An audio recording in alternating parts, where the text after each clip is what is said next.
familia, welcome to another special edition of Hispanicize Hangout. We have a great show today for you guys. I'm your boy, Enrique Zapene. How are you doing, Jess? Hey, I'm so excited. This is about to be such a legendary conversation for you guys. Today we have Luis Guzman. What's going on? Chilling right now. Doing? Obviously sheltering in place right now. So first off, where are you sheltering in place? And right now, what have been the biggest challenges when it comes to that? I'm sheltering in place in Vermont. Oh. Yeah, our family, we have a little farm up here. And so, we got like 130 acres and my own central park, and that we are farming and gardening and landscaping.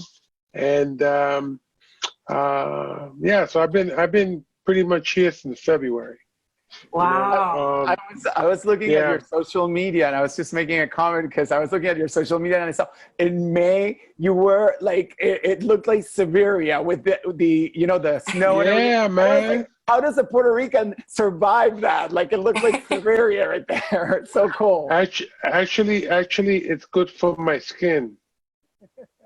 Snow in May is really good for your skin. No, I mean, you know what? This is Mother Nature, right? We are at her mercy, and she dominates us. Whether we realize it or not. I think more of us are beginning to realize it. The second part of your question, as far as my biggest challenges, it's like I'm a very social person. So I miss, I haven't seen my mom. Once in a while I'll FaceTime her. My mother lives in New York City. She's 81 years old, and she still goes to work every day in a hospital. Gosh. Yeah, and she loves it, because when this first broke out, I said, Mami, I'll bring you up here. She goes, ¿Pa qué? Yo todo más bien aquí. Tengo todo que necesito. So it's like I'm not gonna argue with that. And I miss people. I miss hugging. I miss going salsa dancing because I'm a huge salsero. Of course, I miss my family. I miss my friends. Pero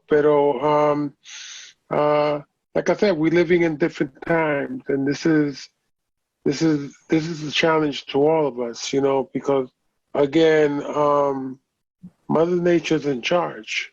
It's true. It's true. And Luis, we wanted to thank you. We'll start the whole conversation by thanking you for participating in the Hispanicize Virtual Summit. The conversation for activism was incredible. The response was overwhelming. Everybody wanted a piece of that and be part of it. You were an integral part, obviously, of that great conversation. But we both personally want to know, what did you take out of that conversation? What was it that you learned or that you felt that was the biggest highlight of that whole conversation? What I came away with is what we all can learn as a community because, one of the things that I brought up during that conversation is that as Latinos in these United States, we're very fragmented, Latinos are not like one, there's East Coast Latinos, there's Midwest Latinos, there's West Coast Latinos and stuff like that, and so I brought that up because, I love all of the Latino nation, and when I speak on behalf of the whole Latino nation. I'm not speaking on behalf of Boricuas or Mexicanos or Cubanos or Dominicanos, because you know what? We all have many of the same costumbres. We speak the same language, and our DNAs all flow together, So again, the whole fragmentation that exists among Latinos in the States, I think we have an opportunity to do something to bring that together because we are a huge force, That's one of the things that I came away with. Also, the fact that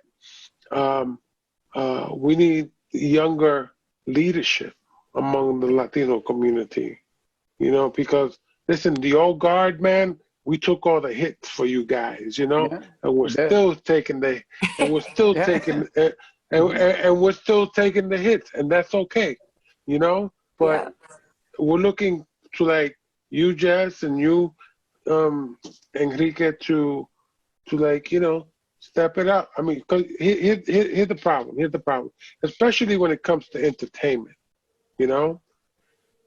Many people are afraid to use their voice because it's like, oh my God, I might not get this job because of this, because of that.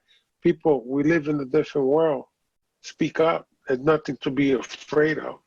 Absolutely. Nobody's gonna blacklist you for being honest, for speaking the truth, and if they do, shame on them. But have no fear, because again, we have an opportunity. We're a huge community, man. We should be doing our own thing, So I mean, because I can go on and on, but I just feel that it's really important for young Latinos, to all come together to congregate. Absolutely. Yeah, it's so important. And actually, that's actually something that's similar to what I was going to ask you next, because you are an OG in this entertainment industry. But apart from that, you have been somebody who from the beginning has been very vocal. And let's be honest, it wasn't until recent times where it became a thing to be vocal and talk about things. A lot of the times, politics and these controversial topics weren't things people were tapping into. People were just focused on, okay, I'm an actor, I'm gonna just stay in my lane. I'm a singer, I'm gonna just stay, I'm in, whatever it might be. But you're somebody who has been so fearless in all this. So you, as somebody who came into this entertainment industry, how were you so fearless in doing that from the beginning? How did that transpire from the beginning to where you were like, you know what, even if it's not the cool thing to do right now, and maybe I'm gonna get hate for it, how did that transpire, and how did that fire burn in you for you, being so passionate to talk about these things from the jump? Well, as a teenager, I got leadership training from Aspira. They taught me what it was to be Puerto Rican. They taught me that I have a history, and that my history is not a paragraph in the world geography book or world history book in when I was in high school. I also became a street activist in New York City on the Lower East Side. I was in the middle of it. I was in the front line, at the advocating for housing, advocating for jobs for our people in our community. And in the midst of that, having to deal with the drug, heroin, cocaine, crack epidemics. I was there when AIDS first came out. I just got to tell this funny story. Not funny story, but this story. I'm watching this show, Pose. Yes. And they started talking about AIDS, and the scene that they're going to funerals, and one guy says, yeah, this is like my 10th funeral, and the other person said, this is my 26th funeral. I gotta tell you, man, I went to over 100 funerals in my neighborhood alone. Wow. And I lost friends, I lost family. So, this is all part of my fire, part of the legacy, And so it put me in a position that I have life experience, I have life experience, and I can talk about these things, because I held my brothers and sisters as they were dying to say my last goodbyes and stuff like that. And it's like, this cannot go unnoticed, so I just kept going and doing my thing. And like I said, it's okay. It's not so much about being outspoken. It's about being a good human being. Yes. I personally think that I love I can tell you how passionate I am about the fact that you're citing those examples, because in our generation, since, for example, there's a treatment for HIV, it's become like a conversation that young people don't have anymore. Yeah. So for you to bring that to the forefront and say, guys, you can't forget what we've gone through. And for people like you who have fought for us to, be in a different place, but we can't drop the ball. We have to pick it up and continue the legacy. One of the things that really caught my attention when I was doing my research on all the advocacy that you're doing was also talking about how Latinos, taking it back to COVID a little bit, don't take care of themselves. And at the beginning, I was like, wait, what do you mean we don't take care of ourselves? And then when I looked into what you were saying, you're absolutely right. Can you tell us a little bit more about that as well, please? Yeah, so without naming any brands, right? I go to the store and I pick up some sofrito, some recadito, stuff like that, and I see MSG, and it's like, wow, this is the most popular Latin brand on the market that our people use, and they have MSG. That's one thing.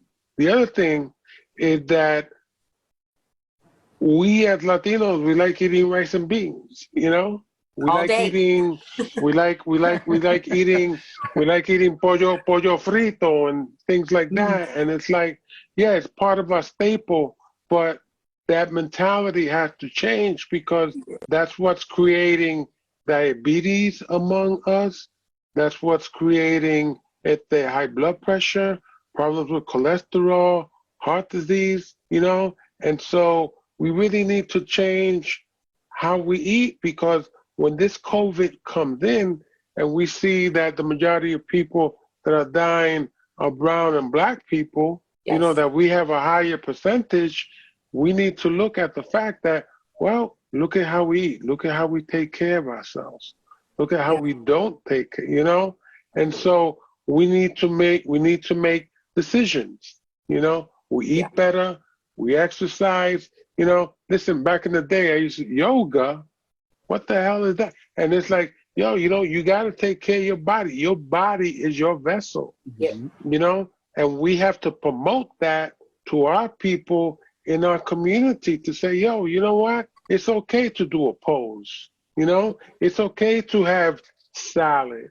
You don't have to drink milk. There's almond milk, there's coconut milk. There's, we need to have a healthier mentality. So when something like these pandemics happen, our bodies can resist this, but our bodies cannot. And you know what? One more thing that I really, really got to say, and that has to do with the addiction that exists in our communities, but not so much the addiction, but the business of methadone, and how methadone is just a Band-Aid to our community, to our people. It does not heal you. It makes your bones brittle. It messes up your organs, but it's a business, and I know people that try to get off methadone, and it's like, oh, they got me down to 5 milligrams. And then you see that person 6 months later and say, yo, so are you off? And they'll say something like, no, man, I'm back up to 40. I said, back up to 40 milligrams? So I just want to tell you, man, methadone is another thing that we as a community need to eradicate, because it's a business. It's a legal way. It's a legal way to keep our people enslaved using this synthetic drug, So again, look, health is everything. I stopped eating meat. I stopped eating fish. I've lost 25 pounds. I stretch out, do yoga every morning. I sweat. I work out in the garden. I just do things that keep my body circulating, and I don't sit on my ass all day watching TV. Yeah, and I think a big part of that, and everything you're saying, is maybe sometimes even in our community, we don't think it's cool. You talk about yoga, people make fun of it. People think, oh, like that's weird stuff. Like, what are you talking about? And we really normalize like not eating healthy as like a funny or cute or cool thing. But it really is about education, because as you said, at the end of the day, if our bodies are healthy and we're taking care of ourselves, we're not, you know, drinking modelos all the time. I know like in my culture, at least like a lot of my family members, it's very normal to have, you know, tons of modelos every night, and it's just normalized, and that's just the way it's always been. But if our community starts to really educate ourselves, then I think that when pandemics come like this, then we don't need to be taking these drugs and everything that, you know, big pharma is pumping into our bodies, you know? So, no, and also, I'm sorry, go. No, you go. Oh, I'm sorry. Okay. And also, like, another thing that I wanted to talk about, because I know you were talking about eating healthy. A lot of the times in our communities, I feel like we're in a food desert, and we're not getting, you know, the really, really healthy high-end foods or whatever that are so expensive. A lot of the times we don't find them in our areas, which is another problem, which again, that kind of goes into voting and making sure that we're getting the right politicians in our communities. Local politics are so important, but again, it really does come down to our eating habits. So I think having this conversation is so important. And I also know that, you know, you've done work as a social worker, which is so interesting. Do you feel like that has helped you directly connect with the people in our community? Do you think that has, you know, aided you in the work that you've been doing? I would say absolutely 1000%, because when I worked as a social activist and then became a social worker, you know, my goal was not that I was a 9-to-5 person. My goal was not to become a bureaucrat. My goal was to help, because my population was between 17 and 21. And my goal was to make sure that those young people did not become the next generation of welfare recipients. Yes. You know, that they get a high school diploma or GED, that they go to college, that they get on-the-job training, you know, that they make something of themselves and take pride in themselves. You know how many times I would ask a young person, I would ask many questions, but 3 of the questions I would ask these young people would be, who are you, where are you going, and how are you going to get there? And you know how many young people will say, wow, man, I never had to think about that. Nobody ever asked me that, you know? And so I learned a lot. They taught me, I taught them. And you know, one of the biggest things that I used to tell them from day one, when I would give an orientation, I would say, I am no different than you. I sat in that chair where you're sitting now, you know, and I'm still building myself up. I'm still learning things. See, the thing is, people cannot take this for granted. We're not born knowing everything, and we have every opportunity in life to continuously learn, you know, and we got to always open ourselves to that, because life will always teach you, but you have to embrace the teachings. So for me, like, being a social worker was very important, because I really cared. I really cared about our people. I really cared about our community, you know, and I embraced it all, because I wanted our people to always succeed, you know, to find ways, you know, and to always never forget where you come from. Absolutely. Because you can go back to that place and you can inspire the next generation. And that generation will remember your words, and they'll go back and they'll inspire the next generation. Yeah, the roots is what holds the tree. The roots is what's holding the whole tree. So you're absolutely right. We can't forget where we come from. And you know, with your experience as a social worker and being in the system and talking to young people, of course, I have a hot one for you, a question. We are less than 100 days away from the elections. And I want to know, what is your biggest fear and what has you the most pumped and excited? Like, so the two extremes of what is to come. what has me excited about this election is that I believe many things will change for the better on a local level, you know, because that's where talk about that tree, we got to go to the root. Local. Right? So and the root is the local level. You know what I mean? And that is where we can begin to make a difference. And hopefully there'll be more young Latin, young women, young men running, you know, for some of these positions, for some of these to become the elected officials and stuff like that in their communities, in their neighborhoods, in their cities, because it's needed, you see? And when we can begin to change that, then we could work our way up. Now, my biggest fear is that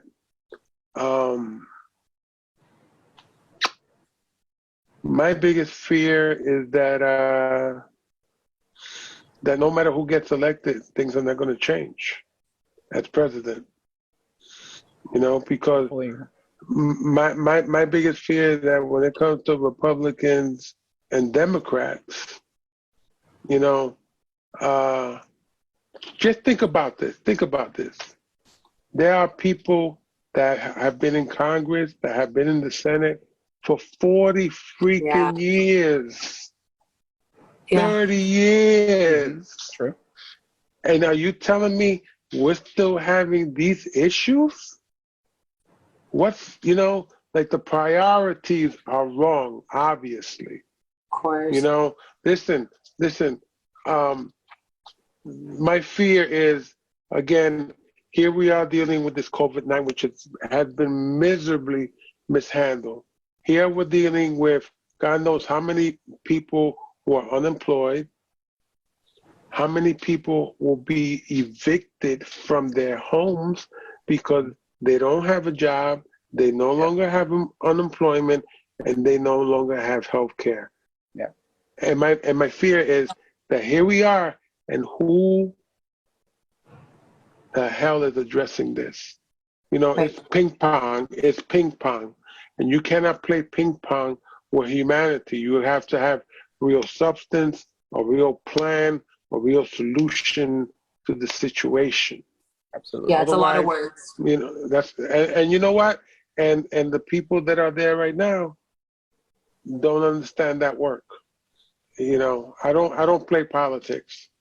I really don't. It's like, you know what? You're either proactive or you're not.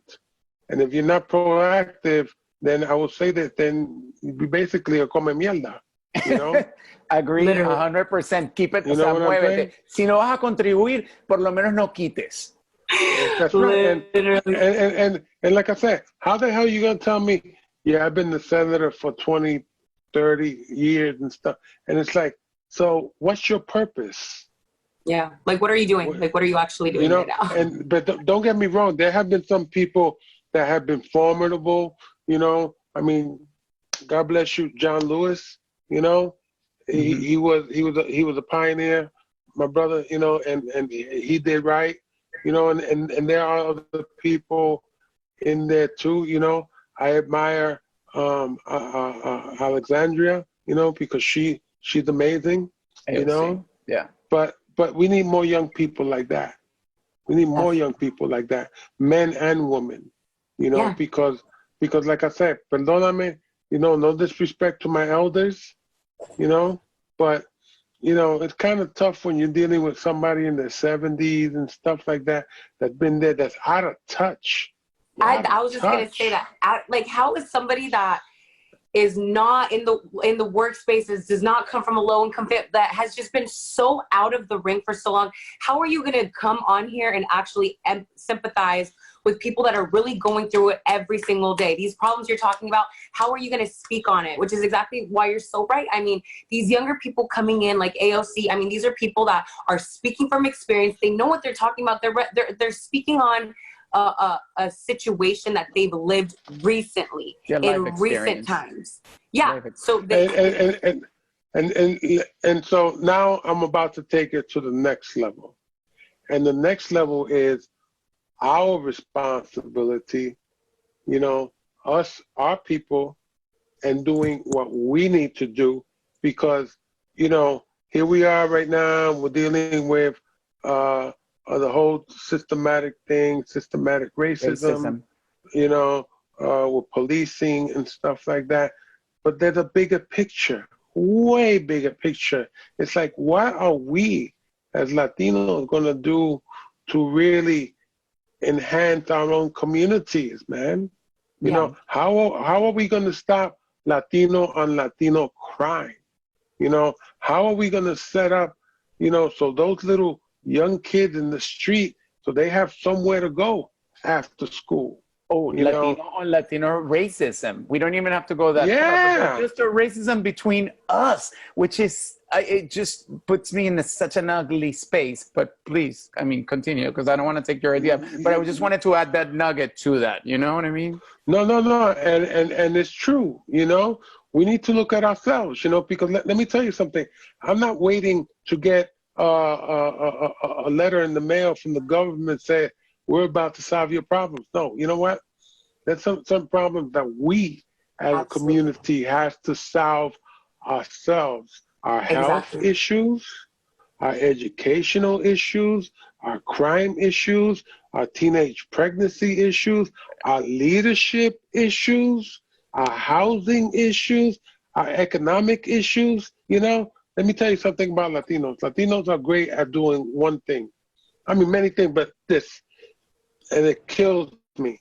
We are great at putting money away in a bank, which is the worst place to have your money. You know, one of my partners says, one of my partners was so proud, said, yeah, I got $17,000 in the bank. And I go, that's great, brother. I'm glad you've been saving up your money. But how much interest are you getting on that? You know? And he goes, interest? Yeah, bro, they got to give you interest, you know, on your money. So he goes back, he calls me and said, dude, they're like giving me $3 every 3 months off of $17,000. We as the people need to understand, we need to learn how to invest our money, to buy stocks, you know, because we, you know, it's not just about the buying power, you know, it's about you have more power when you learn how to play something like the stock market, you know, and how to invest your money, and how your money can grow 8 to 12% a year as opposed to 0.0001 in a bank. Mm-hmm. So we need to educate our people, you know, especially young people. Listen, all it takes is $100 and you can buy 10 stocks. And I guarantee you in 3 years, that $100 has the potential of becoming $300. You know? Yeah. You know? We're not, and you're so right. Like, it really does start with ourselves. I mean, we could sit at the TV and be all day, be like, wow, this is the reason why our people are in the positions that we are. Okay, yes, there's systemic racism that has been in place, but there does have to come a point where we look at ourselves and be like, okay, what am I doing in my own home to empower my kids? What am I teaching them? Am I teaching them about the stock market? Am I teaching them to save? Am I teaching them these healthy eating habits? Am I teaching them that this is how you treat your wife and like how to keep a family unit together? And that's so important. It really does start at home, and that's where we need to really start looking at ourselves. Because yeah, the government can be messed up and do all these corrupt things, but at the end of the day, they cannot touch you if you and your family are intact and you guys have you guys are educated on everything that's going on. So that is such an incredible point to make. Yeah, man, because like I said, we have an incredible buying power. You know how many Latinos work and are in unions, and some of that pension is invested. Mm-hmm. And you know how many Latinos and pensions are invested into some companies like Disney, for example, you know? Mm-hmm. And so we have some kind of economic power within our pensions, but some of our money will get invested here, and here, and some of our money does get invested in entertainment entities, you know, which now leads me to the next point, which is we make up less than 2% of or the acting gigs in Hollywood. True. You know, they just announced, I will say this, they just announced the fucking Emmys. And I'm Shameful. okay, well, there are some Latinos in some of those shows, but there are, and listen, you know what? I commend all those people that were nominated because they did put in the work. They are artists. They are talented. Where I come from and what I'm talking about is, again, the exclusion. Every year, the exclusion. Because there is not one Latino TV show. One. You know? I mean, there are, there are, what I meant to say, there are not that were nominated. Mm-hmm. And there were like, you know, look, and they're very talented, and I give them all the credit in the world, but like J-Lo and Shakira, they got nominated, but they did a halftime show. You know? Yeah. You know what I'm saying? No. I think our value was way more than that. Oh yeah. You know? Absolutely. But it goes back again, our pensioners, we invest billions and billions of dollars into the entertainment industry. You know, we keep the entertainment industry alive to a certain degree, because when movie theaters were open and stuff like that, we go in droves. I have a question for you. On the vein of what we're talking about, you're very passionate about talking about Latinos being fragmented. And I want to know what your intake is on that, and if that would help us obviously move the ball forward and get more power within our presence, instead of being, you know, tú eres esto, yo soy del West, tú eres del Oeste, yo soy mexicano, tú eres puertorriqueño. If we all really were to join forces, and how do you think we can achieve that? I think we have to achieve, well, I think there are a number of ways. It's either we, listen, man, Luis Guzman, I love everybody. I love every single Latino. And every single Latino loved me. Yeah, I was going to say, every single Latino. You know what I'm saying? And so I'm just saying, you know, we are all good people. You know, when it comes to artistry, we should not have any barriers up against each other. But the artistry is the easy part. The hard part is, how do you get Latinos from the East Coast to appreciate a movie about Cesar Chavez? You know? Yeah. You know what I mean? Yeah. He was so instrumental in our history. You know? Do you think that's a big part of like the reason is because, okay, yo soy mitad mexicana, mitad colombiana. I don't completely. Yes, girl. Feel me? But I can't sit here and say like I completely understand the Cuban culture, just like maybe Cubans don't understand like the Mexican culture. Do you think that's a big reason why, okay, let's say a movie comes out and it is Mexican-based? No. I think, no. Listen, I did a movie called Nothing Like the Holidays, okay? In that movie, we had Puerto Ricans, Mexican, Cubans, Spanish, Dominican, you know? We had, but we were portraying what? A Puerto Rican family, right? So what happens? The movie gets publicized by a company that does not understand Latinos. You see? So they pigeonhole our movie into we're gonna put in this neighborhood, in this neighborhood. You know what? We made a Christmas movie, and Christmas is so communal. And just to say, oh, we're gonna just stick this movie in Latin communities, that's part of the problem. The problem is not us. The problem is the machine that goes out there and distributes our projects and how they promote us and stuff. You know, I'll give you another example. What was that? The Baker and the Beauty, the Beauty and the Baker. So, you know, they canceled that show.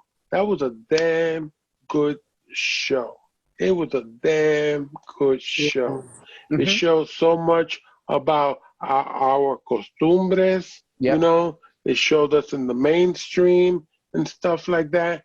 And we get booted by an industry who still struggles to identify with us. You see what I'm saying? Mm-hmm.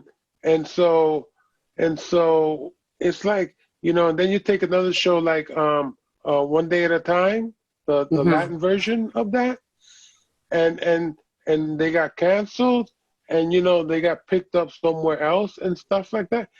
It's like, God damn, man, we got to fight tooth and nail just to keep our people on. So let's talk about the next level, right? That I'm talking about. So I think part of the next level is we got to insist that we have to have our own decision makers in those rooms. Yes. Deciding. Because I bet you, when it comes time to deciding what gets canceled, what goes on, when it comes to a Latino show, how many Latinos are in that room that could speak up for us? That could say, this is a good show. Yeah. No, this is a good show, and this is why it should be. Yeah. And that does not exist. Now, look, I'm not saying people in Hollywood are bad people, you know, and stuff like that, but there is certainly a disconnect. Yeah. There certainly comes a disconnect. But you know, but then again, it's up to us, man. We are talented people, you know. A few years ago, they had CTV, and I saw a ray of hope, you know. But it was all these reruns. And there was nothing original about it. You see, I think we should be in the mentality of how are we going to change? How are we going to change the game? Not how Hollywood's going to change. Hollywood's not going to change the game for us. We have to change the game. You know, we have beautiful stuff. Listen, Latin music right now, reggaeton and all that stuff. It's like it's dominating. You know, you got people like Residente, you know, Ozuna, you know. I mean, all these cats, man. You know, I think that this dominating the music scene. I think this walks hand in hand with what you were talking about being outspoken and not being afraid of being blacklisted, you know, like just creating a presence, just making ourselves be present and supporting each other. There's no excuse nowadays. And I think the solution is in us really taking action. Yeah, but again, let's take it to the next level, Enrique, and that next level becomes: do we start our own streaming service? Do we start our own Netflix? Do we start our own network? Why not? Why not? Not because we want to exclude anybody, but because we want to be included. Right. And if starting these things up is the way of us getting inclusion, that's what we got to do. Yeah, that's what we got to do. And then this way, it's 10 Latinos in a room, and those 10 Latinos are Mexican, Dominican, Puerto Rican, Cuban, men and women. You know, blanco, trigueño, morenos. You know, because we come in all different shades of colors, man. You know what I'm saying? And to decide this is a good story. This is a good project. This is what we would like to do, because we understand the culture, we understand the message, we understand the audience that we're sending this out to, you know, and it's not about us wanting to compete. We just want to be included. Yeah, because we're fucking talented, beautiful, dynamic people. 100%. You know, absolutely. And like literally, as you were saying, having those people in those positions of power is so important in those rooms with these people that maybe don't get it. And I get it. I mean, they don't come from where we come from. How can they truly understand? But if we have people in those rooms having those conversations, like you said, it makes the biggest difference. I remember I was working for previously TikTok. It was Musically prior, and I was working for the Latin American department. And I remember to have to go into those meetings with people that maybe were working on the Anglo aspect of it. And I would really have to explain the power that the Latin consumers had and why this song was important and why we should push certain campaigns that maybe other people in the room did not understand, but because I was there fighting those battles behind the scenes, it really opened up a lot of doors for a lot of Latin music to be featured on the platform. And I think similarly to the film space, which I know that's completely your lane, that's what we need. We need those people in those positions having those conversations, saying, you know what, maybe you don't see it, but trust me, this is an amazing story. It's not even just going to resonate with, you know, the Latino community. It's going to resonate with, you know, everybody's going to fall in love with this. And that's why we need more people in those positions. You know, and I'm also saying this because, look, I'm not trying to alienate anybody. I'm not trying to put anybody in a tough spot. I'm just being honest. That's all I'm being, you know. And if we cannot all work together, then we need to find a way to work together, to support each other, to support each other's project, to help developing each other's project, to help promoting, to help putting people in the seats. We have that ability. We have that ability, just that we have to deliver on all those things. And a little bit on a tangent, but still sticking to the subject. Where do you stand in regards to like the Latino support to the Black Lives Matter? I think it's important, man. You know, without a doubt, it's important, man, because, you know, there's like a lot of terrible things going on that have been going on for way too long, you know? Yeah. You know, but like I said, I will always stress this, you know, we as a community need to take care of our own. You know, we need to stop. You know, let me tell you, man, you know, in this country, in this country, sex trafficking, human trafficking, 250 children go missing a year. Where's the outcry? Right. You know, where's the outcry? Where's the outcry for Guillaume that died in you know, where the real, you know, it's interesting because, yeah, you know what, the whole thing with Black Lives Matter, I get that. I respect that. I understand that. But at the same time, when it comes to us Latinos, and it's like 10,000 people will show up to a Black Lives Matter event, 4 Latinos will show up to a Latino event. Whoa. Why is that? Because, I mean, look, I think our people care, you know, but here's the other thing, man. Here's the other thing, and we haven't touched upon this, so, you know, there's the whole thing with all these children that are in cages on the border, right? You know, but people need to understand, why do people from Latin America want to continuously come to this country? You know, people need to understand history, for one, you know, that this country was responsible for the destabilization of Latin American countries. Destabilization. We funded dictators, you know?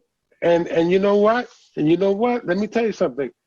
Films have been made about these things. Songs have been written about these things. Books have been written about these things.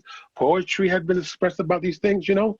And it's like, why do people in Latin America want to come here so badly? Because we have been responsible for destabilizing Latinos in their own countries. It's true. It's true. You know, and so, you know, I just went off the far end here, but it is something that we need to look at too. Well, there's reasons, you know, that all those things create, you know, the situations that we're dealing with. So that, like we were talking about the roots of the truth. That's the roots. There's roots to and consequences to actions. So it makes perfect sense what you're talking about. Yeah. And you know what? It's not a secret. It's not a secret. You know, Rubén Blades did an incredible album years ago called Buscando America. And he tells the story of like, you know, a daughter goes to work and she doesn't come home. You know, a son goes out to school and doesn't come home. You know, and so how does this lead to what's going on here? Oh, in a big way, because some of those people live in those oppressive environments. They want a better life for their children. They're thinking about coming here. Sure. You know, and what happens? They are put in cages. They are put in cages. Instead of there being a leadership in this country that tells those governments that you all need to get your shit together. You all need to improve your educational system. You all need to improve, you know, the health quality for your people, you know, because let me tell you, here in America, we do not have the best educational system ever. We need to improve that here. You know what I'm saying? I'm just going to tell you guys a real quick stuff. When I was a social worker, I had to give a math and reading test, okay? Some of my kids that came in were high school dropouts. Some were high school graduates. I would give a math and reading test, and then I would score it. I had kids, young people that with a high school diploma that had 4th and 5th grade math and reading levels. And that's what the New York City public school system was turning out. That's an embarrassment. Yeah, you know how many times you know, because you know how many times that you show up to a class and somebody that I knew that's 4 years older than me, and I would run into them. So, oh yeah, I had that teacher, only to find out they're still using the same lesson plan that they used 4 years ago, 10 years ago. How can they compete? You know? There's no way they can compete. There's no, you know, so yeah. Yeah, and that I got kicked. Go ahead. I got in high school, I got suspended a dozen times. Why? Because I was, yes, outspoken. I was telling teachers they're not teaching me right. But you know what I did? You know what Luis Guzman did? I got me a lawyer from the American Civil Liberties Union because I found out that as a student I had rights. Wow. And he would come and represent me. And he would say, oh, he has every right to say he's not being taught. He has every right to say that's not his history. You know, he has every right to say, you know, he needs a tutor because he's lost in geometry. You see? But And that's the drive as a 14, 15-year-old kid that I had. So it goes way back. And again, like that completely ties into what you were saying. It needs to start in our own communities. If you have kids, you know, if they're going to school and you know that school system isn't completely the best, do your best to make sure that they are on their grades so that they can have a future and they can finally cut this cycle of poverty and depending on the government, because the more we depend on the government, the more power they have over us. So once we're able to just pull our community out of that and learn and really educate ourselves, like you were saying, go to school, really learn something, not have 5th grade level reading when you're graduating to 12th grade. That's the problem, period. Because education is power at the end of the day. You know, parents need to ask themselves this question: what kind of a learner is my child? True. You learn phonetically and you learn visually. You know, parents need to also educate themselves too. True. So they can help their kids. Mm-hmm. You know, Absolutely. I understand some parents don't have the skills, don't have the tools, but that doesn't mean that they can't learn. Luis, and I'm really excited to learn that now you have the podcast, correct?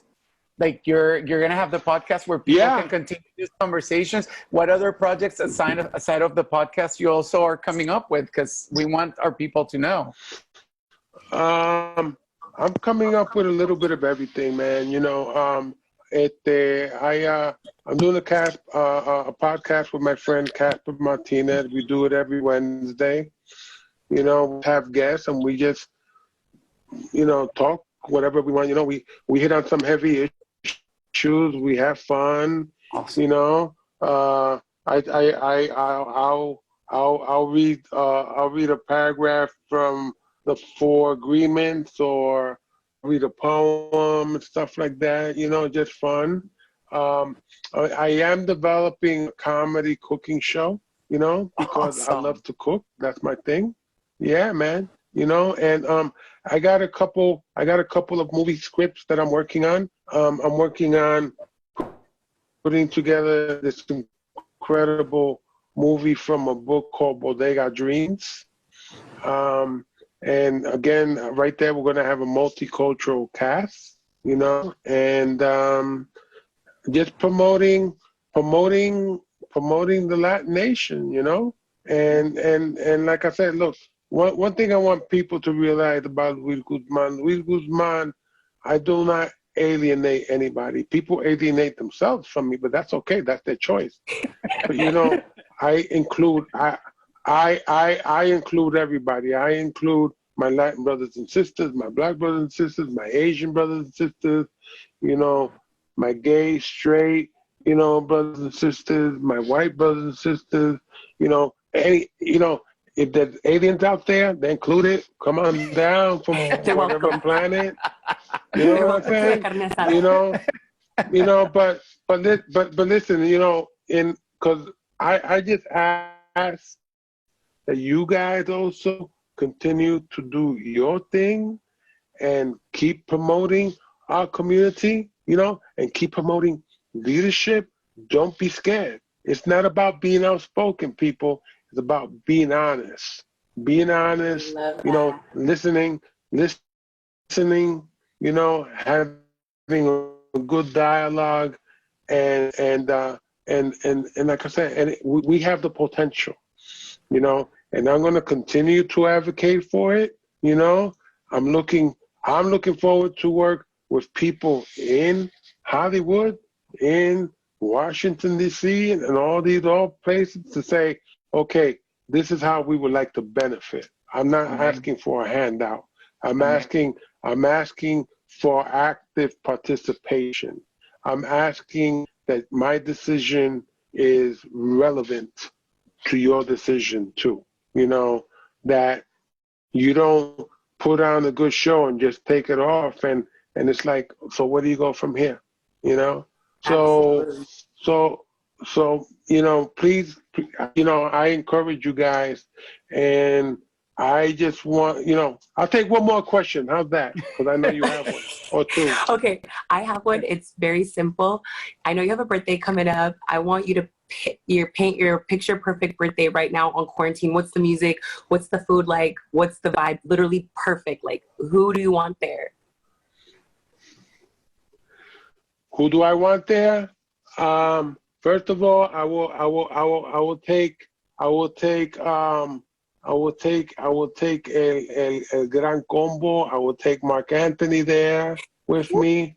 I will take Angel Pagan. I will take Bruno Mars. I will take Ivy Queen. I will take Residente. I will take Bomblas and Plenas. I will take a badass mariachi band, Los Tigres del Norte. You know what I mean? Awesome. I will take Paquito Guzmán. I will take La India. And my birthday party is like going to be held in a stadium, and nobody's going to get charged. But the only thing I ask people, bring your own fucking food and bring your own drinks, because I ain't fucking paying for that shit. And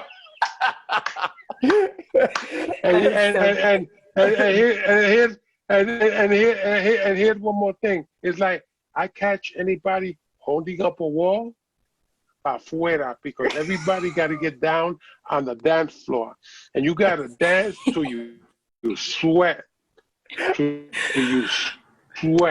Well, that's a party that I because that's the kind want to go to. Yeah, man. Yeah, so prepárate, because someday it's gonna happen. I'm sure.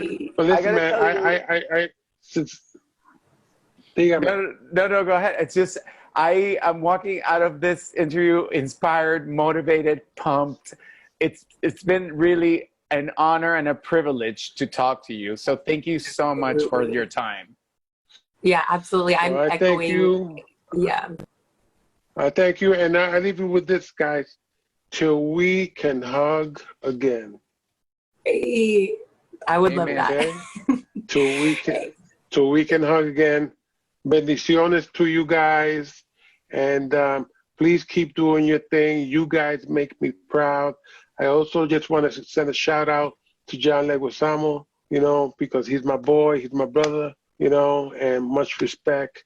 And again, you know what? We got work to do, and we can do it, and we will do it.